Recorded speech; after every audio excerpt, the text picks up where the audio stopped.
A few months later, I had a major heart attack. Now we're looking at what could be my death.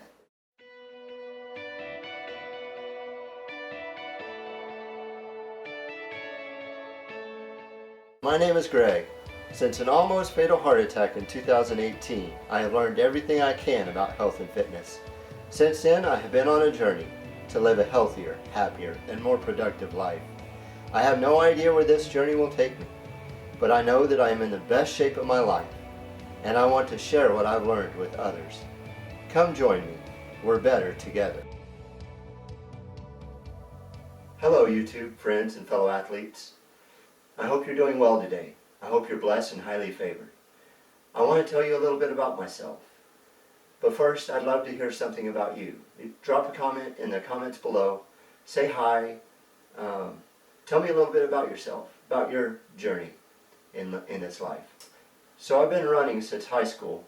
I ran a little bit in high school. I never made it to the varsity team. And I was in the military for 12 years and ran consistently there. I was better than the average in military, but I never really got to where I wanted to be. I almost maxed a couple PT tests, but I never really felt like I was gifted or talented. I've run on and off, I guess, most of my adult life, and I even met my wife while running with the church group. We ended up getting married, and a couple years later I tried to start running again, but it didn't work out for me. I felt like I could always start running again, but I never felt like it was hard to start running again. And as I was running, I would get winded, and I didn't know what that was. And then fast forward maybe a few months, we bought a house that year that I started trying to run again. And I was under the house doing some work on some plumbing, and I was tired. And I didn't put two and two together on these two things. A few months later, I had a major heart attack. I spent almost 17 hours on life support. It was the scariest thing for my wife and I in, at the time, what was a new marriage. We'd only been married 2 years. Now we're looking at what could be my death, and she didn't know. 17 hours later, they woke me up. I got into cardiac rehab and I started running again. It reminded me that I liked running, and that I always had a dream to run local races. And I really wanted to run the Oklahoma City Marathon, which was really important to me because the Oklahoma City Memorial Marathon was commemorating how Oklahoma stood together after a terrorist attack. The Oklahoma City Memorial Marathon was one of the things that I always wanted to run, and I always wanted to do, but I always thought marathons were too far for me and beyond the scope of what I was capable of. I knew from the military, we did fun runs, we did 5Ks. This was a 26-mile marathon. Now, I still haven't run that marathon. COVID kind of got in the way of that. I was going to run it this year in 2020. I ran a marathon this February, and I came in less than 4 hours, which is really good. It's nothing to scoff at, and I did it all with easy running, and I'll explain that more later. I set out to learn everything I could about health and fitness. I've tried everything, I've read everything. I tried the ketogenic approach. With this running though, ketogenic didn't seem to really help with performance and help me do the best job that I could in running. I learned that I needed a few carbs, and so I looked a little more into health, and I found out that vegetarian was better. And so emphasis on vegetables and a abstainment from any sugar or refined carbs is paramount to good health, especially for someone who's had a heart attack. And so on a vegetarian approach and a low carbohydrate, or at least moderate carbohydrate intake, I found that I can lower my triglycerides and I can lower my LDLs. My HDLs, I take fish oil. I believe that helps. In any case, I'm in the best health that I've ever been in. The approaches that I've used to mold my running is the Maffetone method. You can look that up. You can look up, and this is nothing new. It's all about running slower to run fast. You run at a low intensity for most of your runs. No elite athlete or professional athlete runs at a high level all the time. You see so many hobby runners and weekend warriors that go out and run, but they run too hard all the time. And this approach doesn't work because it just stresses their body out, makes them prone to injury. And if you run slower, you'll actually improve your aerobic capacity. Your aerobic capacity is what's going to help you run faster on race day. So it also plays into good health for someone who's had a heart attack, not to push their heart too hard. So let me explain how to meter your intensity level. We do that with a heart rate monitor. We run by heart rate. I can tell you to run at a conversation pace, but I've seen some runners who can run at 160 beats per minute and still have a conversation pace. That's almost a race pace, at least a half marathon or a full marathon intensity level. So the approach that I use, I mentioned Maffetone. I use his heart rate formula, 180 minus your age. And then there are other things that you would minus for. If you're on medication, you minus 5. If you are overweight or overcoming an injury, you minus 10. If you're in good health and you've been running at a low intensity and not at a high intensity, not too high for you in any case, then you can add 5. But I encourage anyone starting out in a low heart rate approach not to do that. And I would say if you start running, or if you've been running, run some slow miles. Build slowly. Don't go after it all out. Yeah. I would talk a little bit about flow. Flow comes from an approach, and I would have to look that up and link it down below.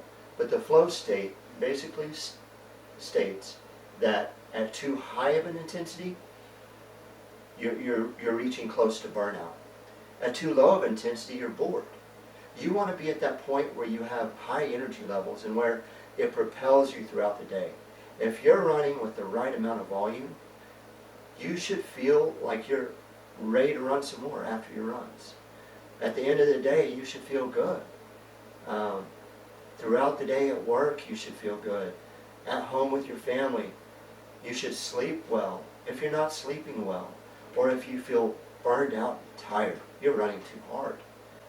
And at the end of the day, what we're trying to accomplish is we're trying to feel better about our life, better about our health, better about our fitness. And if you run a low intensity and the right amount of volume, you can achieve that. Running slower to run faster is not a new concept. It's not a secret. Many out there have been doing it for a while. The benefits that you'll get for running slower is you'll improve your heart health, your circulation. And that was my biggest reason for running again in the first place, is to become healthy, so I didn't leave my wife and my family alone, so that I could continue to be there for my family for many years and into old age. And then with running too, I'd love to run until old age. I've seen many people that run all over the world, and they're running in their 50s and 60s, and they're still enjoying it. And when you run this, and when you slow down, you actually enjoy your runs more. See, people tell me all the time, I don't know how you enjoy running. Well, it's simple. When they ran too hard. And who wants to run if it hurts? Who wants to run if it takes too much effort? Nobody wants to run if that's the only memory they have of it. So the other benefits you'll have from running slower is you'll improve your aerobic fitness. You'll improve your metabolic pathways. That means you'll burn fat more readily and easily. And who doesn't want to have a good physique? Who wants to be overweight, middle-aged and overweight? No, thank you. And you'll improve your immune system. When you run hard all the time, you tax your immune system. That doesn't improve your immune system. If anything, it leaves you vulnerable to become sick. So the Maffetone or the low heart rate approach is really beneficial, especially in today's climate with COVID-19 and the flu and any other illness that's going around. Let's run slower so that we can run longer in life. Bring back the joy to our life and the joy to our running. And let's improve our immune system and our health. When you hear of an athlete that is in the zone, when you've had a good day at work and the day just flew by, you were in the zone. That was a state of flow. You had a little bit of challenge, but it wasn't too much challenge. You felt like you had all the skills necessary to attack that challenge. And it wasn't too low of a challenge, which would just leave you bored. It was the perfect amount of challenge for you for that given moment. And that is in the zone. That's the state of flow. The man that came up with this is Mihai Csikszentmihalyi.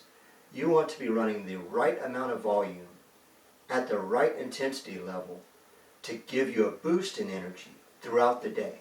This will not only increase your love and passion for running, maybe not at first, but when your health improves, you do it enough and you will have love and passion for your running.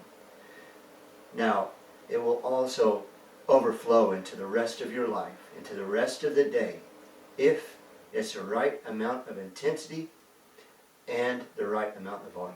Well, I hope you've enjoyed my first episode. There have been times where I didn't feel like I said exactly what I want to say. There's so much that I want to say and so much that I think I can say that can help you become a healthier, happier person and have a more productive life. Now next week, next Friday, I will post episode 2, part 1 and part 2 of episode 2. It will be the warm-up and the cool-down, and especially the dynamic warm-up that you should do before every run. If you are currently running and you're not doing a warm-up or a dynamic warm-up, and you're not doing any stretching, stay tuned for next Friday. This will be very important for you to not only run injury-free, but to get up in the mornings and feel good and not achy and not hurting or stiff. That dynamic warm-up and cool-down and a little bit of stretching. Let's not call it stretching. Let's call it mobility. A little bit of mobility after your runs is so important and is lacking in so many runners. So stay tuned for next Friday's episode. Episode 2 will be in 2 parts. Part 1 and part 2. Thank you.